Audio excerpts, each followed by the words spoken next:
Good Tuesday morning, guys. My name is Jerry Miller, and welcome to Real Talk here on a gorgeous day in Charlottesville in Central Virginia. A chilly day, but the sun is shining, and reason for optimism and reason to just love life. I think that's what we try to do every single day. Judah Wickower is our director. Scott Morris, a name and a face and a reputation and a degree of character that you're going to love and appreciate more and more on this network. Our guests, as Keith and Yonna Smith masterminding this week to charge their batteries for 2022. Judah Wickower, if we can go on the two-shot and welcome Scott Morris to the program. Que pasa? How are you, Scott? Good morning. I'm amazing. Yeah, no, definitely a little cold out there, but nice and sunny, and just good to break through that snow that we had. Everybody's got power back on. We're really starting to, maybe this is feels more like the first of the year than the first of the year I felt with all that stuff that was going on. Well said. I totally felt that way this morning and had that conversation with my wife. We kind of felt like this was January 1. So I noticed as you were coming in an Apple earbud in your ear. I take it you're a podcast and a content guy. What's streaming in the earbud? Not streaming in the earbud. It is a drive and talk better than the Bluetooth in the car or truck sometimes tool, and talk to text and just communicating on as high of a level as I can with my team and partners and everybody involved. I do in the mornings hit when working out. It's usually It's usually audible more than a podcast. So that's probably one of my favorites most recently, and kind of one of the what I wanted to get on today was Atomic Habits. I think was a recent one. Or Let's go down that road. The Power of Habit may have been that. I can't remember which one I've read most recently. But yeah, going into 2021, everybody's always got resolutions. I'm not a resolution person. I believe that if I want to make great change in my life, I can do it at any given day of the year. I can begin that. But it all begins with taking a new step and implementation. And whatever that implementation is, it needs to be consistent, and you need to create a habit out of it. Whether it be coming up with a new way to get more video content done, or more consistent phone calls to your partners, or business partners, or more conversations with your life partner. Whatever that is, creating some sort of step in your life to make it a habit, to make it consistent, because consistency increases results. Amen. Habits you want to focus upon. Obviously, the brand is getting out there in ways that it hasn't perhaps in the past, and that's becoming a habit that I think is going to yield a lot of return on investment for you. Other habits you're looking to pursue?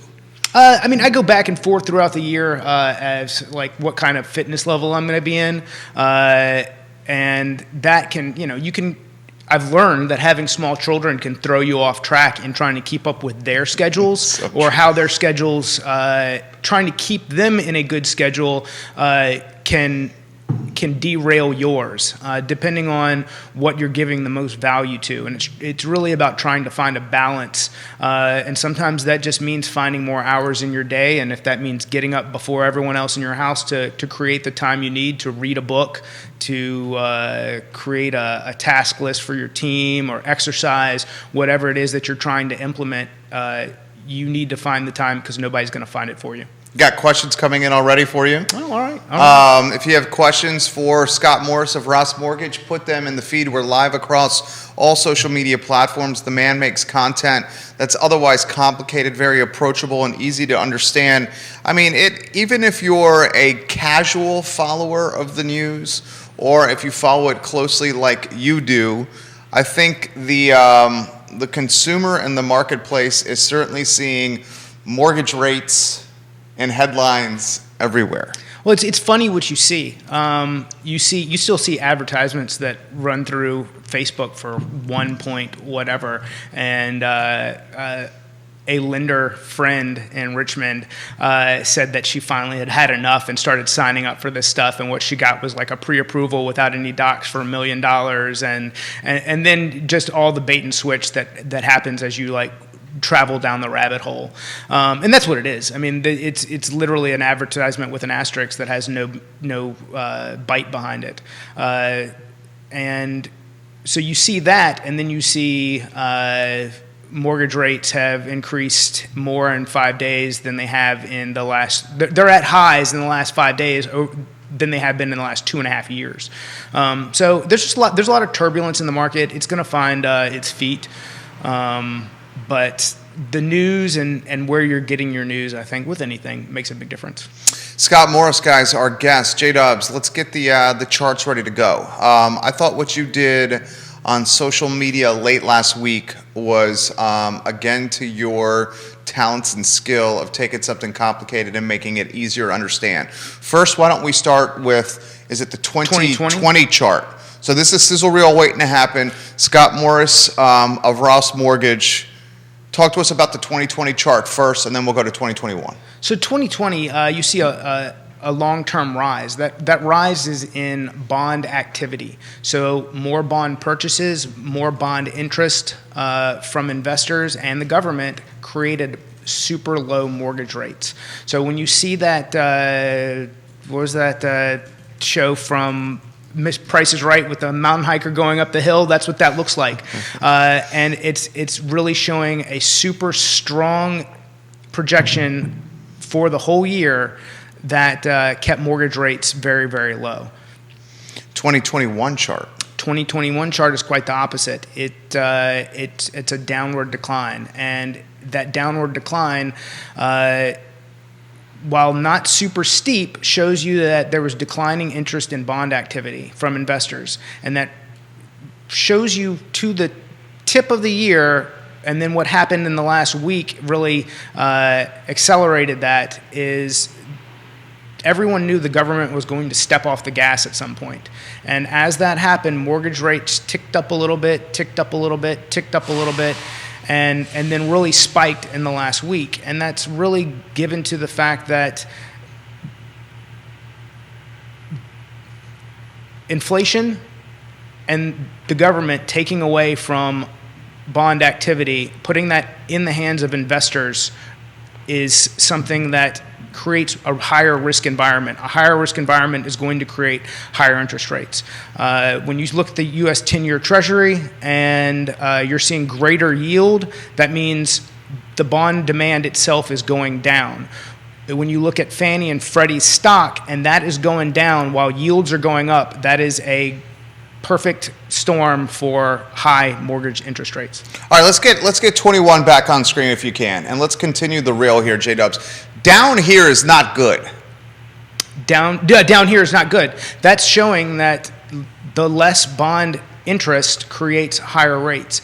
But we're still talking like lifetime low rates. Right. That was my next point. Where we're going. Like I don't say this to create like, oh my gosh, things are so bad. It's just that when you look at where things have been, you have to readjust reality as far as if you're a realtor and you've got people who are riding with pre-approvals who haven't checked in with a lender in the last 30 days, you should probably have them do that. If you can't get those lenders on the phone, get me on the phone. But bottom line is what someone's top pre-approval amount was 30 days ago isn't the case right now. This came up yesterday on the show on Real Talk. What is your prediction of rising rates and how it will impact this market, and localize it to Culpeper, to Central Virginia, and here in the Commonwealth? I think we're going to end up higher in rates than that were predicted earlier in the year. Inflation went higher faster than they expected. Rates will go higher faster than they expected. But we've got the PAL meeting that's coming on. The government doesn't want this thing to take off out of control. They're always going to be late to respond, but just because they're late to the party doesn't mean that there's not going to be a response. Now, we need to emphasize this. Rates are not upticking faster or surpassing inflationary levels. And rates are not surpassing yearly rental increases. Correct. And the They're not reason we even close. emphasize this is because it's still going to be cheaper to buy than it will be to rent. Yeah. That's when you look at rents are continuing to go up. There's no inventory to support people getting into these other properties, and part of rates going up in a way has to do with controlling that. I was listening to something the other day. This is like whoever's buying for Goldman, or I think it's actually some hedge fund at this point, and they used to work for Goldman in their properties division, and they want to see rates go up in order to slow down investment purchases to control in the long-term rental, the rise in rental rates. that's a good spot right there to cut that reel. If you want to mark that time, J-Dubs. We were talking about this with agents yesterday. As rates uptick, purchasing power diminishes some. Now, it's important to stipulate rates are still, even if they uptick, at generational historical lows. Even if they go up a point, we're still talking sub 4, right? Flirting with 4? Yeah, 4.25. We're still below where we were 4 years ago. I mean, so it's still obscenely low. Yeah. Still obscenely low. Do you see the buyer pool diminish some, and does it have any impact in stabilizing price points? I learned yesterday on Real Talk, in the Central Virginia region, housing prices year over year, a 13.6% uptick. Sure, because the more people you have qualified for higher prices, and a smaller demand, a smaller pool of inventory, you're going to have higher demand. So as you get fewer buyers qualified for higher price points, that's going to walk down that super steep incline in price point. Absolutely. So if you're looking to purchase, questions are coming in on the purchase, and I'll get to these questions here from Christopher. If you're looking to purchase now, the steps you suggest buyers take. Get in touch with your realtor, get in touch with your lender, find out where you're actually qualified for and what you're comfortable with. Just because you're qualified for it doesn't mean that you want to take it to the tippy top. And also give yourself a little room to hedge, to say, okay, if things get worse, what does that mean for me? So you've talked to your lender, you've been pre-approved, you've given all the documents, you've had a conversation that says, look, this is where I'm really comfortable being, and if I find something that I'm totally in love with, this is where I'm willing to go. And you've got those numbers ahead of you so that when it comes time for that perfect property, you can go out and make an offer and pull the trigger and get it done. Christopher asks, does it make sense to buy points now with rates going up? That's a decision that you have to make for your total. What does it look like for your situation? If you're a not perfect credit individual, you might have to pay points just to lock an interest rate. However, if paying points saves you $35 a month, and you're not going to, and that doesn't make a huge impact to your life, is it worth paying the additional, paying those points to gain, to just to say that you've got a lower rate? I mean, that's a decision. And again, this goes back to take the total number of months it's going to take to recoup that money and make the decision based off of that. So you take the money saved divided by the number, the monthly amount saved divided by the total amount, and that's going to give you the months it's going to take to recoup that money. So basically, you have to ask yourself how long you're going to stay in the home. How long are you going to stay in the home?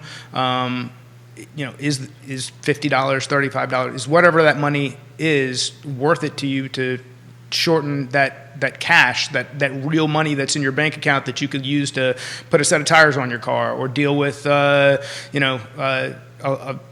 time away from work, any kind of actual real life event where that money is money that means something to you, as opposed to trapping it in the purchase of a home. You talk to, we follow the news, you follow it very closely. I follow it, not as close as you, but I follow it.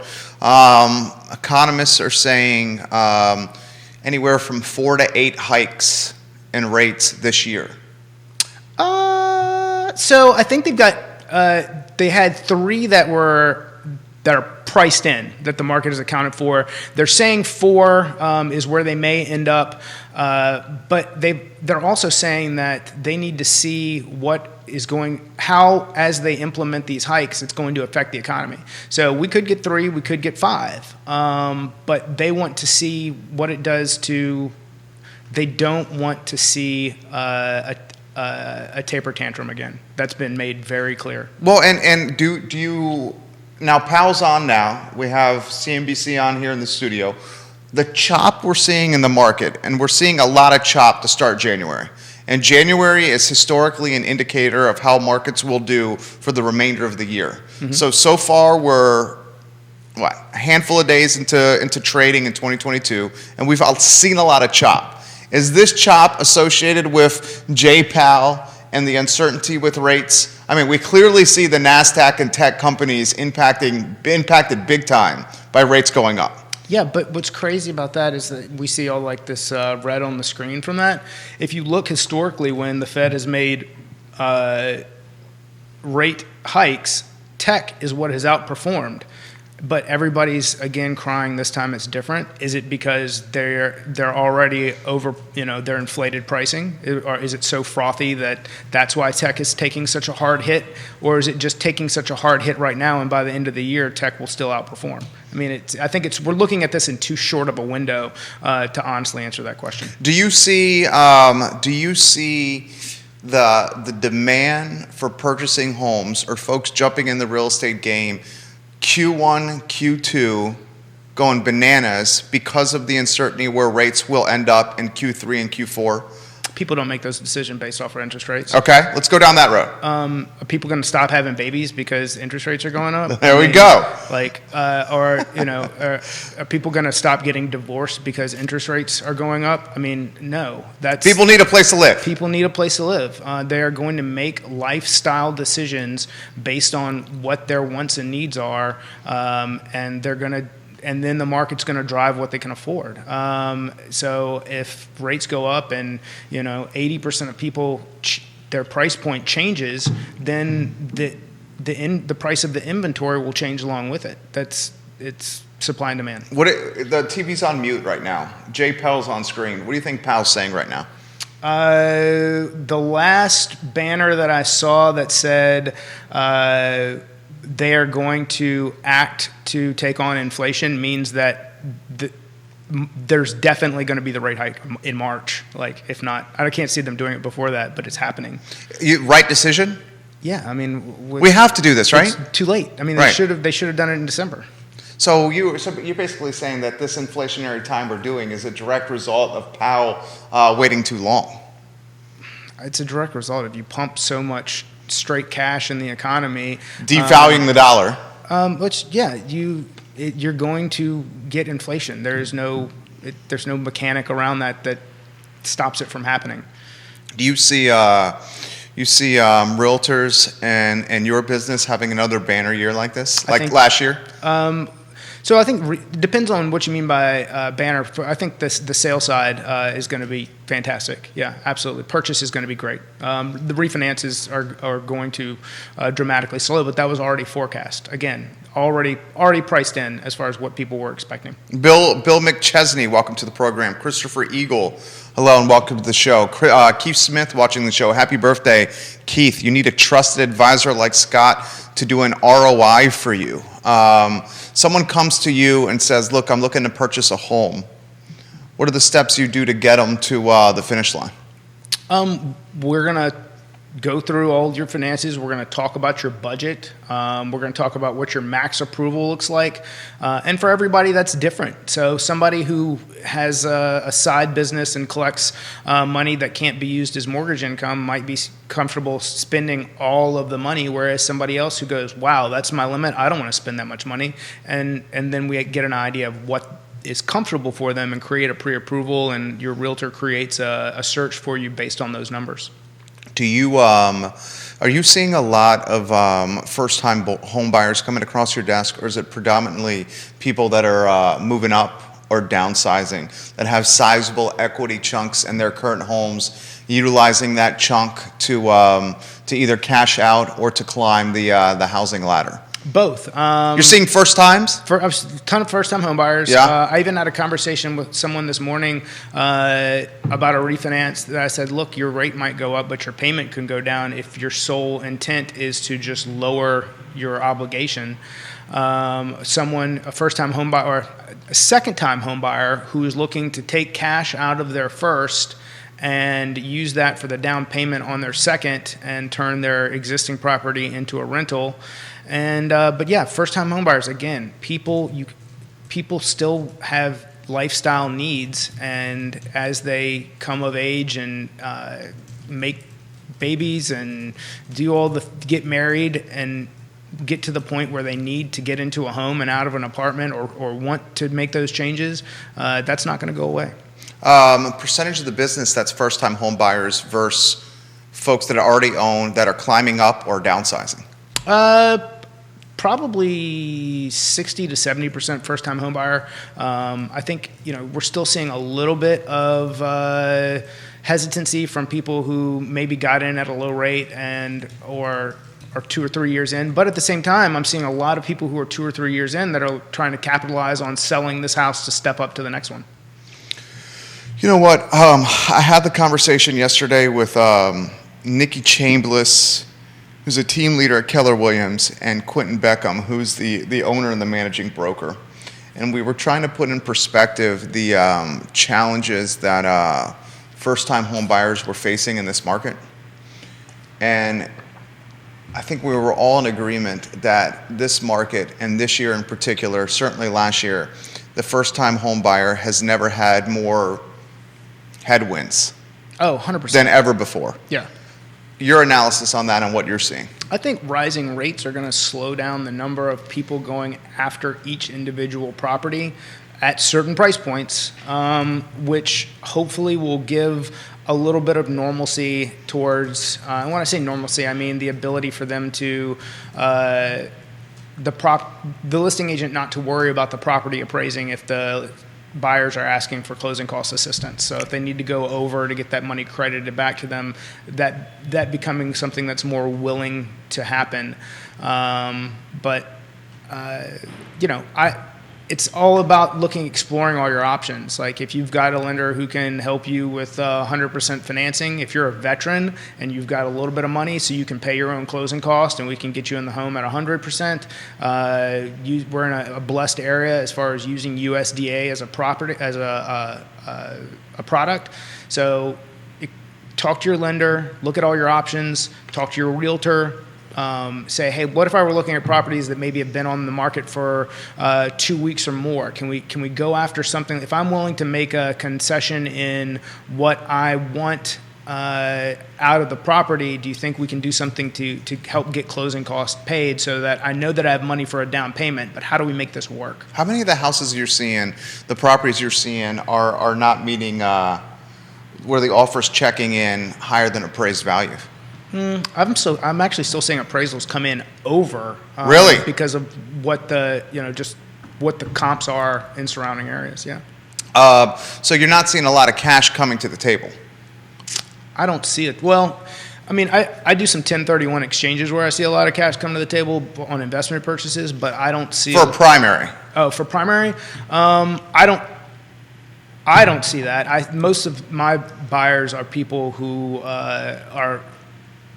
aren't putting 20% down. They're putting 5%, 3.5%, 0%, that sort of thing. So Ross, you told us yesterday or the last week when you were on the show that Ross is out of Detroit. Correct. Right? And Virginia is your territory. Correct. What are the Virginia and North Carolina. Virginia and North Carolina. Okay. So Ross and what it's seeing nationally versus what you are seeing Virginia and Central Virginia. Very, very similar. Really? Yeah, 100%, absolutely. Also, and big shout out to the company. We are the only lender in Kentucky doing 203H, which is a natural disaster home loan for all those who are affected by that terrible tornado that ripped through the state. I've got a great setup for 203K here in Central Virginia. I've got a builder who is already set up Fannie Freddie. I've got a FHA consultant who can take his bid and create it and turn it into what we need. So if you're someone who's looking to get in a distressed property and want to make some changes, and we've got a little bit of time, let's say you're renting and you want to go in and purchase and then take it occupancy in the property, say 6 months later, we've got a plan for that. How about this question from Leslie? It's a good one. Jerry, ask your guest this question. Does he consider how much we're paying in rent when considering the loan amount he's willing to provide? So I'll offer some background on this. I think this is what she's saying. I'll add some numbers to make the conversation flow a little more. If a current tenant is paying, say, $2,000 a month in rent, and is showing a rental history of making those payments on time for, say, a year or two at $2,000 a month, is that utilized at all when justifying loan amounts? So that's what that would, your total debt to income is still what's going to matter most. The $2,000 can't exceed 55% of your total debt to income, along with your other debts. So if that's $3,500, you probably need to be around $6,200 a month in income. And that's just, those are loan guidelines that we have to abide by. But what that $2,000 does do is it prevents you from facing payment shock if the mortgage amount is going to be $2,250 and the debt to income allows it. Are most of the folks, and most is not the right term, how many of the folks are getting loans from you, purchasing homes and seeing a monthly payment that's lower than the rent that they were previously paying? Most people. Really? Well, depending on,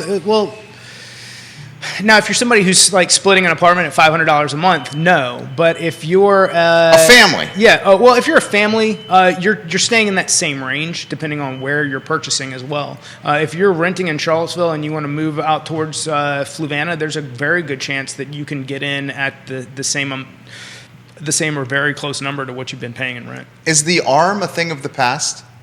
I mean, it better be right now because it only adjusts up. Well, I mean, it adjusts down too, but right now it's only going to adjust up. Are you seeing ARMs? And if so, what are the adjustment periods? So 5, 7, 1, 3, and 5, and 7. But it depends on what you're doing. Like you'd have to be using it for a very specific, like an investment purchase or something.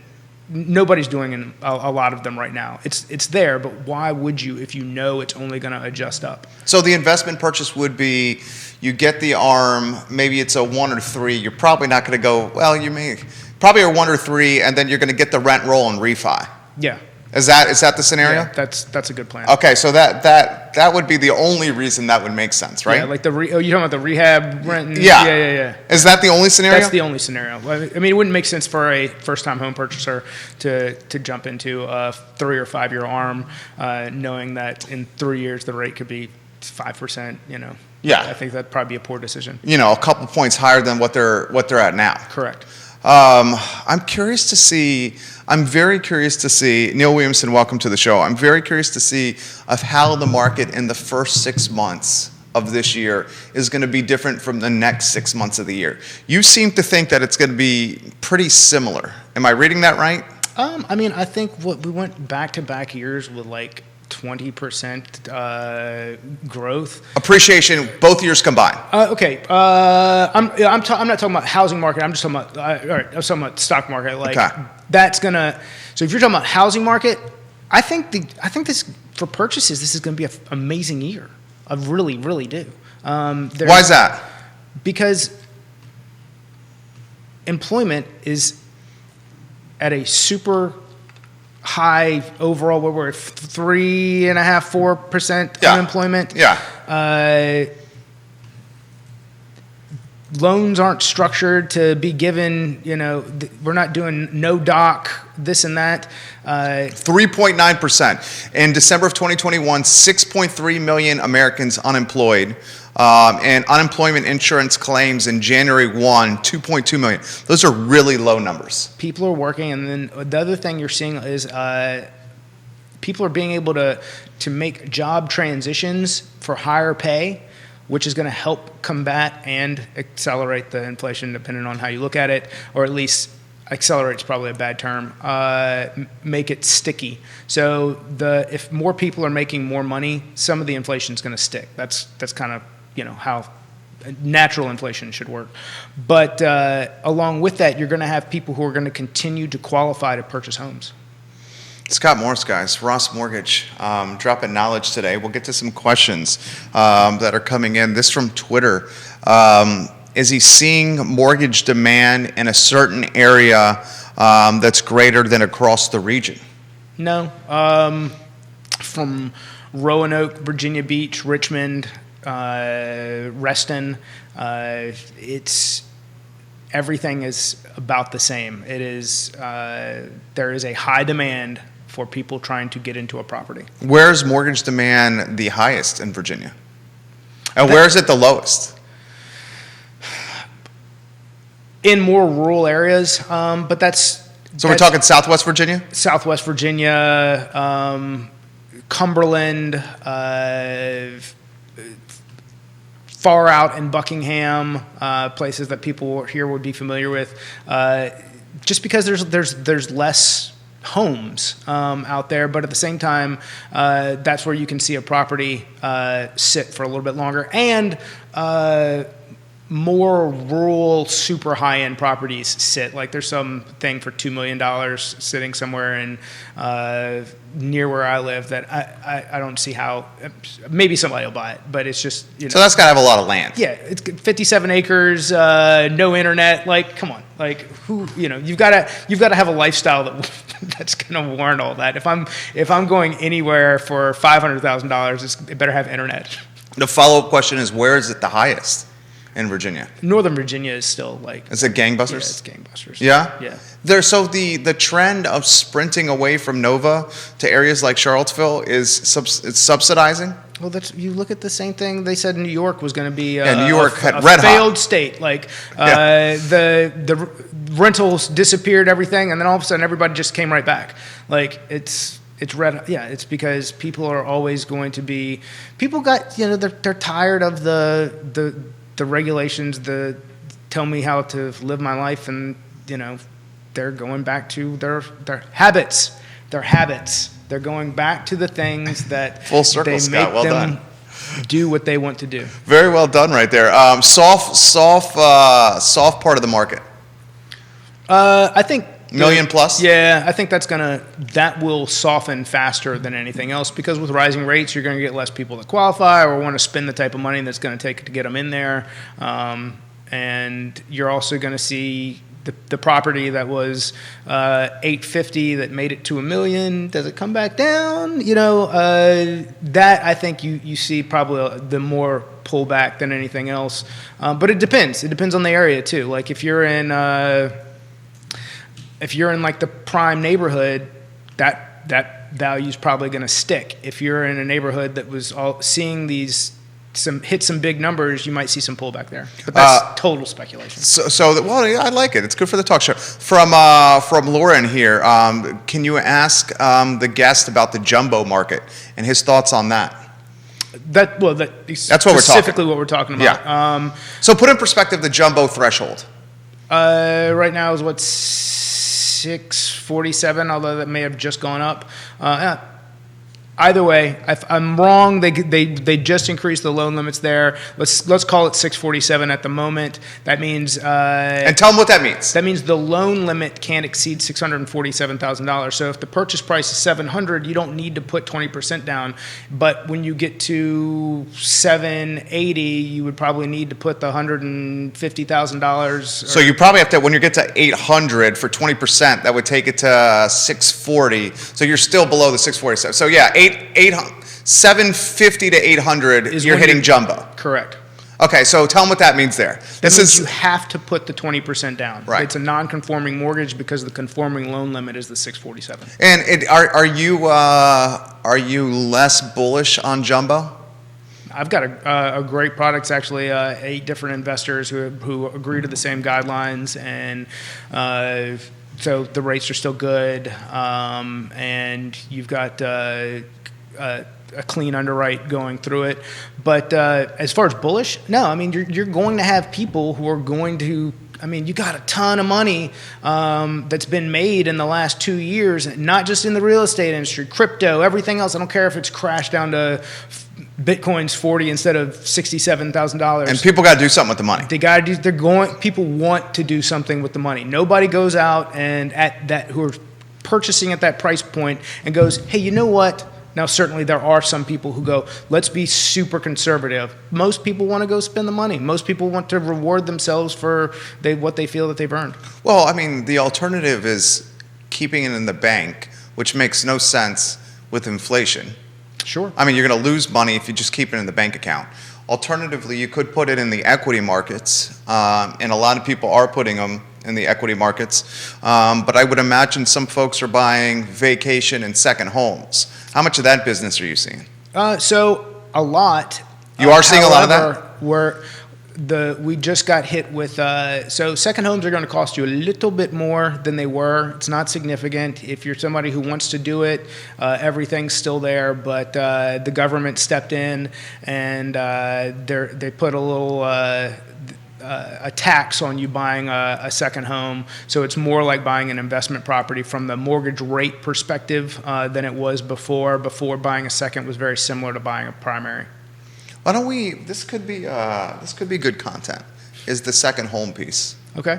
Mark this timestamp if you could, J-Dubs. Let's talk those that are intrigued about getting a second house, vacation, beach, something at Wintergreen, something at Massanutten, something in the Outer Banks. Walk us through those steps. Okay. So second home, you have to put down 10%. That hasn't changed. That hasn't been affected. Let's say you live in Charlottesville and you want to use Wintergreen as the second. We've got to justify it. That means you're going to be living in it for at least 2 weeks a year, and there's some rules around renting it. It really needs to be a second home, not something that you're going to turn into an Airbnb, which I think is part of the reason that they stepped in and said, hey, all of these people buying second homes may not be able to afford them, so they're trying to hedge some future risk as far as if there is some foreclosures on those properties in coming years due to the great amount of demand for them in recent years. Like, are the people who are buying them actually using them for that, or if there's a pullback in demand for the rental market on vacations, are all of a sudden these things going to be given up by the owners? Do you consider 70% of potential rent for the vacation home? If it's an investment purchase and not a second home. Okay. So if it is an investment purchase that has previous rents that we can show, that's something that, depending on how it's done, you conceivably could do. Okay, so I'm learning here. How do you make the distinction between second home and investment property if someone is taking like a lot of people do in the Outer Banks, where they go there and they mark the top, 10, 6, 5 weeks they want to stay there with their family, right? And then the remainder of the time, they're going to a company like Tweedy, Realty in the Outer Banks. You may have experience with, and renting it out. So that is not second home? Well, if they're going to be in there for, those 30 days a year, then yeah, that is absolutely a second home. Wow. But you can't count any of the rental income towards qualifying mortgage income. Okay. But if you said that it was not, and you're putting 20% down, it's set up, and you've got previous rents that you can show to make it work, yeah, you can conceivably, you could use some of that to make that work. In most cases, the answer is going to be no. You're still going to need, because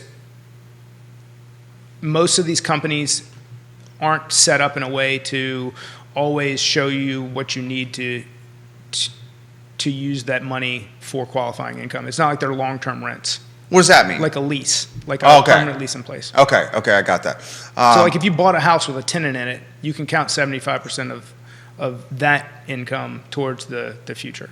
Well, okay. So now, dude, I'm very much learning here. So if you have, and tell me if you don't want to go down this road. I'm learning from you here. I want to stay away from it a little bit. Okay, you want to stay away Yeah, from this? I think some of it's. I don't want to like. So people are apt to take things that could be gray and then be like, well, hey, I know This is that- fact. Yeah. Yeah, okay, that makes possible sense. All right, follow-up question. One question for me. One question. If you have one and there's the tenant in place, it is much easier for someone to get a loan to buy that one with the tenant in place than without the tenant in place? Yes. Okay. Like considerably? Yes, because then you're qualifying. There's already income that's going to be paid to you that you're going to be receiving versus you're going to, let's say I'm going to rehab it first, and you could go through months without receiving any income on the property at all. Linda McDaniel has this question. Fascinating discussion. How much of his business is this type of product? 10% or less. Yeah. I also find it fascinating. Rebecca Hill, welcome to the broadcast. She's watching. I'll throw this to you here. Are you looking at the Charlottesville and Central Virginia area as the primary aspect of your book of business here, or anyone across the Commonwealth or North Carolina can reach out to you to do some business? Anyone across the Commonwealth or North Carolina. In fact, I had somebody just call from a friend in North Carolina that we're getting under contract next week. So, how'd you pick that up? Referral? Just a referral. Friend of a friend. You get a ton of referrals, don't you? Yes, the majority of my business is referral based. Gosh, the man does it well, guys. He does it well. More questions, keep them coming in. We'll get to, dude. We got questions on the Northern Virginia market here. Why does he see the Northern Virginia market as staying so hot? There's more people there. Yeah, that's where the jobs are, right? Yeah. That's where the jobs. Government contracting, that's where the jobs are. How many folks are you seeing taking out, cashing out Northern Virginia and coming down here? I think we saw a lot of it the last 2 years. As far as what we see in the future, it depends on what the inventory, and you see a lot of retirement age moving from Northern Virginia here, or the work from home environment. As long as that continues, I think that creates a big picture as well. Keith has this comment: real estate is the best hedge against inflation. Your thoughts on that? I said most of the time in the feed. Yeah. I would say that's pretty accurate. Yeah. What else you would say would be a good hedge for you? I'm not going to say. I think gold is no longer the case. Is possibly, but from a long-term picture, it might still hold up. You think? You really do? Yeah, I really think because other governments are going to continue to buy it. It's not like there's still projections that Bitcoin's going to $100,000. You buy that? I mean, so I think a lot of what drove it was all of this money that was pumped into the system and it being the cool new thing. So there was just a mass a lemming migration into it, which drove it up. I don't know. Only time can tell. The crypto market certainly has proven itself that it's here in some aspect. Whether the government steps in and changes things at some time and creates the dollar coin, and the dollar coin becomes the new standard, who knows? You got colleagues, competitors asking you questions here. Okay. And they're good questions. So this is from Michael Buchensky of First Heritage. Good dude here. Scott would know this obviously, but also good to note that it depends on the mortgage product you are using. For example, FHA allows you to use rental income for a 2 to 4 unit property, and you can use the projected rental for each unit. Correct. Especially if you're going to be an owner-occupant of one of the units. This question, with the great resignation going on, please discuss what impact will it have on the buyers and sellers. In other words, if you resign and start a new job, how long do you need to wait till you can apply for a new purchase? Any advice? That's a good question. Immediately. If you've got a 2-year work history and you're just transitioning from one position to another position,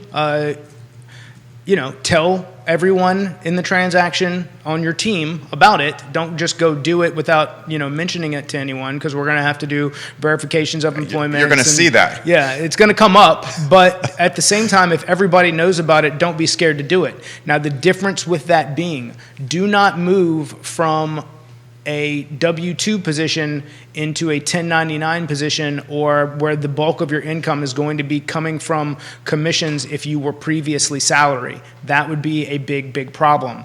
But if you're just talking about moving from the same type of pay in the same field, go do what's best for you and your family. Do you, more comments coming in over here. Do you have fears at all with the so-called quote unquote great resignation that's happening? What are your thoughts on that? 400,000 people quit in November. So I think the great resignation is kind of what I referenced earlier in the show, with people being able to transition from one job to another for greater income.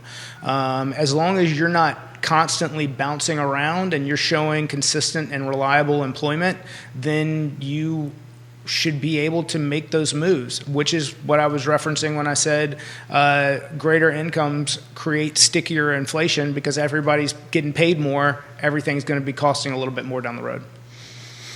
Good stuff from Scott Morris. Dude, you have 3 folks from 3 different firms watching you on the show right now. This question's coming in. This one's a little convoluted. Let me see if I can make some clarity on this one.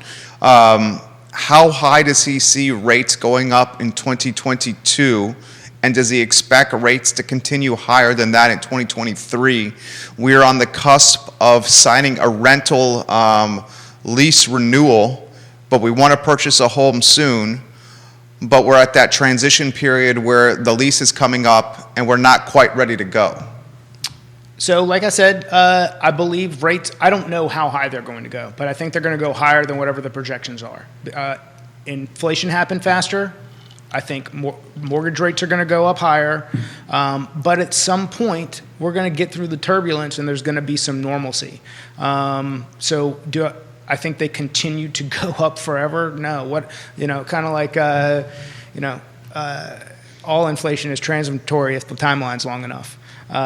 Same thing with the rates. If they go up, they'll come back down. They may not come back down as low as they were, but the market will find its feet at some point. I think we should emphasize that we're not talking about rates from like the late 80s. No, here, we're talking right? we're talking about, do things potentially get to 5%? I don't know, maybe, but at the same time, there's no.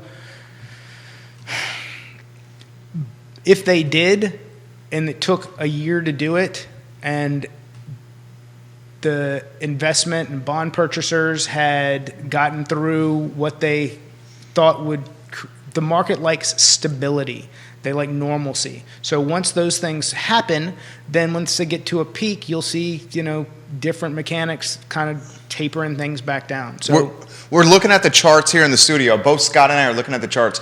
173 in the 10-year. Haven't seen that since April of this past year? Yeah, easily. That's a peak. And then I don't see Fannie Freddie up there, so there's no telling me exactly what things are doing. But also, we talked in the beginning about tech being impacted. NASDAQ up, S&P today. Today. Yeah, it's up today. The banks seem to be faring well. That makes sense with the rates going up. Absolutely, because that's where they make the money. Credit card purchases, and that's the whole thing with the prime going up. That's going to be beneficial to the banks. But we're seeing. What did you just look up right there? Fannie Mae stock, seeing a little spike today. So Fannie Freddie up, 10-year down, typically good for mortgage rates. Keep the questions coming, guys. Christine Day is giving you some props right now. Give us the process again for those that are watching now that are looking to purchase a home with you. So first thing, get in touch with your lender, me or whomever your trusted advisor is, and if they don't pick up the phone, call me anyways. From there, we're going to have you complete an application. We're going to take a look at your finances. You're going to send us W-2s, pay stubs, bank statements. We're going to get an idea of what the maximum number we can approve you for. We're going to find out the maximum number that you're comfortable paying. We're going to get in touch with your real estate agent. We're going to send them and you a pre-approval letter that is essentially your ticket to go shopping, and your agent's going to build your search around that letter, and from there we're going to go out and put you in a home. Can you guys, this question is coming in from Laura, can you guys talk about financing for townhomes and attached properties? Yeah, so no difference than any other conventional or type of mortgage purchase. It's just an attached property versus single-family standalone. You would go through all the same things. Now, we probably want to be careful if it's registered as a condo and what those condo fees are versus your HOA fees that you're going to have in a townhome, and how that's going to affect what you qualify for. Do you do a lot of condos? There's not a lot of condos in the Charlottesville area. I do some in Northern Virginia and Fredericksburg and Richmond. Townhomes? Townhomes or condos? Well, both. Do you do a lot of townhomes? I do a lot of townhomes. You do? Yeah. So Keith just shared the Freddie Mac 30-year. Freddie Mac historical mortgage rates he just shared. Thank you for sharing that, Keith, and I hope you are recharging on your birthday, my friend, and enjoying that with your wonderful better half, Yonna Smith. If you have more questions, put them in the feed. We'll get to a couple more of these, including these that just came in on Twitter. Jerry, ask Scott about, so you get this question constantly. We kind of cover this, guys. I don't want to bombard this guy with the same question. If he thinks that rates are going to be considerably higher in 2023 versus now, I mean, you get this all the time, right? Yeah, I mean, so, all right, we talked about this last week. In fact, we talked about this on Wednesday of last week. Hey, the U.S. 10-year, they said would be at 2+%, and look, we're still 1.5, and then in the course of 4 business days, we shot up to, we went above 1.8 at one point. Now we're back down to 1.7 something. Looks like 173. Yeah. So my take is, with inflation and with everything that's happening, interest rates are going to go up to whatever they go up to, and then they're going to stabilize. And then once the market finds some normalcy, they might trickle back down. The theme of today's show was habits and consistency. How about the habits you want to see from clients and customers that come across your desk? Be conservative in all things, meaning that if your goal is to purchase a home, then each month, and you know that you need to hit $9,000 for a down payment, and you have 5, if you can be disciplined to put away that extra $200 a month so that you can get there faster, be consistent in doing those things, and if something comes up, call your circle, call your advisors and say, hey, how can I take care of this thing in my life that's going to best prepare me for purchasing a home in 6 months? Kelsey often comments on the show, and she's done it again. Does he do debt consolidations? Absolutely. And that was so the call this morning where I was talking to someone about taking a cash out refinance at a higher rate than where they currently are. Using that money would create a better cash flow for them per month. Even though they're taking a higher interest rate on their mortgage, they're going to pay off some high interest credit cards and save themselves almost $1,000 a month. Dude, knowledge right here. Scott Morris, Ross Mortgage. All right, let's put the finance aside here, and let's talk everyday life here. Family and your kids and your wife's business are doing well. Your business, record-setting last year. Record-setting last year. Grateful and gratitude for the Morris family. How about that in perspective? Yeah, absolutely. when you look at your day to day, like I said, I was going to take off the week between Christmas and New Year's, but I didn't. I just, but it's about finding some time, and I try to cook dinner for my kids every night. There's certain things. Scott's a chef? I mean, a cook, just because you cook I'm a blue box craft macaroni and cheese chef. Okay. I'm not the people who are at the Taste Shack on 29 making some of the best food in Charlottesville right now. You love Is it good? It's the people that originally opened the carving. Oh yeah, Justin. Yeah. And Candace. Amazing. Yeah. Amazing. Okay. I'm gonna text my wife. Bro, you got BLTs and deviled eggs on the menu. I'm there. Okay. But yeah, no, it's about spending that time. I mean, even though when you're cooking for 3.5-year-olds, it doesn't matter what you're cooking; they're not going to eat it by the time you put it on a plate. But I spend the time. It's like playing golf. I like to do it for the frustration. You scratch golfer? Yeah, by scratch all over the card. Yeah. I bet you're shooting in the upper 80s and 90s, aren't you? Yeah, I can lower 90s when I'm playing consistently. Where are you playing golf? Culpeper. Yeah. Yeah. And then if somebody wants to go somewhere, I'm down for that as well. So. He's a good man, guys. Scott, she says we needed. I said Taste Shack, and she goes, "I'm watching. We got to try this. We got to try it, sweetheart. If Scott is saying this, we got to get there." Any final closing thoughts for the viewers? So you did well today. Thanks. Yeah. Speaking of gratitude, that's the biggest thing. Beginning of the year, we got through all the snow apocalypse. Let's be grateful for what we have, our families, our friends around us. Create good habits, be consistent about them, and then be blessed with the outcomes. Well said. Tomorrow, give us a snapshot of what you're planning. Tomorrow, I'm going to be bringing Brandy Smythe with Piedmont Fine Properties. We're going to do the whole show, first-time buyers, do's and don'ts, and how to best be prepared, things that can happen inside of a transaction. That I think we get a lot of questions on that, and I think Brandy is a super likable guy who deals with a lot of first-time home buyers and can give an insight into keeping the flow and making everybody happy. Keith says, thank you for covering for me, Scott. Christopher Eagle says, Taste Shack is legit. I've been there so many times. Multiple comments on Taste Shack. Tomorrow at 10:15, join us on Real Talk on a Wednesday. I will be back myself in an hour and 15 minutes on the I Love CVille show with some finance with Alex of the Emergent Financial Services team, the CEO. And we're also going to talk some news coming out of Charlottesville with City Council in a closed session. Scott Morris, bravo. Bravo. Thanks, guys. I appreciate you, Jerry. Thank you. Judah Wickhauer is our director. We'd be lost without him, and we will continue to watch in the studio what J-Pal is doing. We got Senator Mark Warner chatting with him.